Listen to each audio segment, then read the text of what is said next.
एक खूबसूरत गांव में दो गहरे दोस्त रहते थे। एक का नाम अहमद था और दूसरे का नाम सलीम। दोनों बचपन से एक साथ खेलते, पढ़ते और ख्वाब देखा करते थे। उनकी दोस्ती पूरे गांव में मिसाल समझी जाती थी। अहमद का ताल्लुक एक गरीब घराने से था।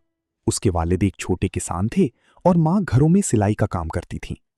उनका घर कच्ची मिट्टी से बना हुआ था, जिसकी दीवारों में जगह जगह दरारें पड़ी हुई थी। बारिश होती तो छत टपकने लगती। घर में सिर्फ दो चारपाइयां, एक पुराना पंखा और चंद बर्तन थे। दूसरी तरफ सलीम का घर भी बहुत अमीर नहीं था, मगर उनकी हालत अहमद से कुछ बेहतर थी। सलीम के वालिद गांव की एक छोटी दुकान चलाते थे। दोनों दोस्त अक्सर शाम को खेतों में बैठकर बड़े आदमी बनने के ख्वाब देखा करते थे। वक्त गुजरता गया। एक दिन सलीम ने शहर जाकर किस्मत आजमाने का फैसला किया। पूरा गांव से रुखसत करने आया। अहमद की आंखों में आंसू थे। दोस्त, मुझे भूल मत जाना, अहमद ने भारी आवाज में कहा। सलीम ने अहमद को गले लगाते हुए जवाब दिया, तुम मेरे भाई हो, मैं तुम्हें कभी नहीं भूल सकता। शहर जाकर सलीम ने बहुत मेहनत की। इब्तिदा में उसे छोटे मोटे काम करने पड़े, मगर आहिस्ता आहिस्ता उसने एक बड़ी कंपनी खड़ी कर ली। चंद ही सालों में वो शहर के अमीर तरीन लोगों में शुमार होने लगा। अब सलीम एक बहुत बड़े महल नुमा घर में रहता था। उसके घर के बाहर लंबी लंबी गाड़ियां खड़ी होतीं, अंदर कीमती फर्नीचर, जगमगाते फानूस और खूबसूरत बागीचे थे। उसकी बीवी आलिया महंगे कपड़े पहनती और उसके बच्चे बड़े स्कूलों में पढ़ते थे।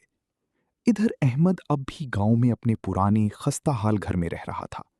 उसकी बीवी साइमा सादा कपड़े पहनती और घर के कामों में उसका हाथ बटाती।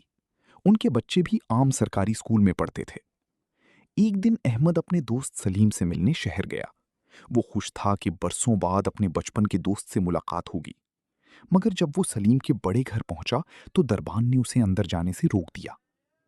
मुझे सलीम साहब से मिलना है, मैं उनका बचपन का दोस्त हूं, अहमद ने कहा। सलीम बाहर आया, मगर कीमती सूट और दौलत के गुरूर ने उसकी सोच बदल दी थी। उसने अहमद को ऊपर से नीचे तक देखा और सर्द लहजे में बोला, माफ करना, मैं तुम्हें नहीं पहचानता। ये सुनकर अहमद का दिल टूट गया।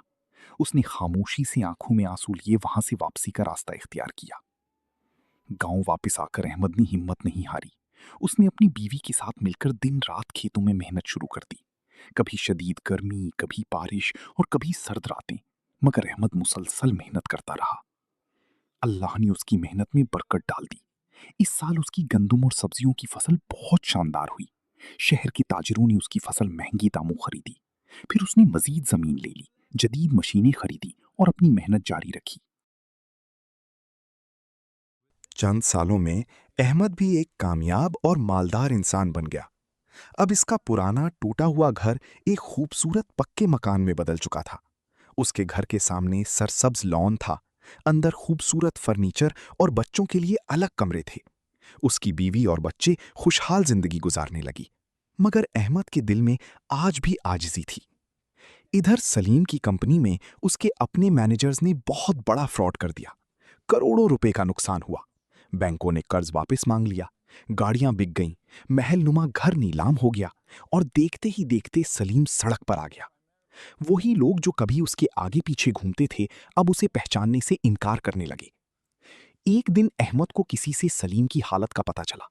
वो फौरन शहर रवाना हुआ। उसने सलीम को एक छोटे से किराए के कमरे में परेशान और टूटा हुआ बैठा देखा। सलीम की आंखों में शर्मिंदगी थी। अहमद ने आगे बढ़कर उसे गले लगा लिया। सलीम रोते हुए बोला, दोस्त, मैंने तुम्हें पहचानने से इनकार किया था। आज तुम फिर भी मेरी मदद के लिए आ गए। अहमद मुस्कुराया और बोला, दोस्ती दौलत से नहीं, दिल से होती है। वक्त हमेशा एक जैसा नहीं रहता। अहमद ने सलीम की माली मदद की, उसे दोबारा कारोबार शुरू करवाया, अपने ताल्लुकात से नए सरमायाकार मिलवाए और हर कदम पर उसका साथ दिया। आहिस्ता आहिस्ता सलीम का कारोबार दोबारा चल पड़ा। मगर इस बार सलीम बदल चुका था। उसके दिल से गुरूर खत्म हो गया था। अब वो गरीबों की मदद करता, लोगों से आजिजी से पेश आता और हर जगह अहमद को अपना सबसे बड़ा मोहसिन और भाई कहकर मुतारिफ करवाता। एक दिन दोनों दोस्त अपने गांव के खेतों में बैठे सूरज गुरूब होता देख रहे थे। सलीम ने नम आंखों से कहा, मैंने दौलत पाकर तुम्हें खो दिया था, मगर तुमने मुझे दोबारा इंसान बना दिया। अहमद ने मुस्कुराकर कहा, सच्चा दोस्त वही होता है जो बुरे वक्त में साथ खड़ा रही।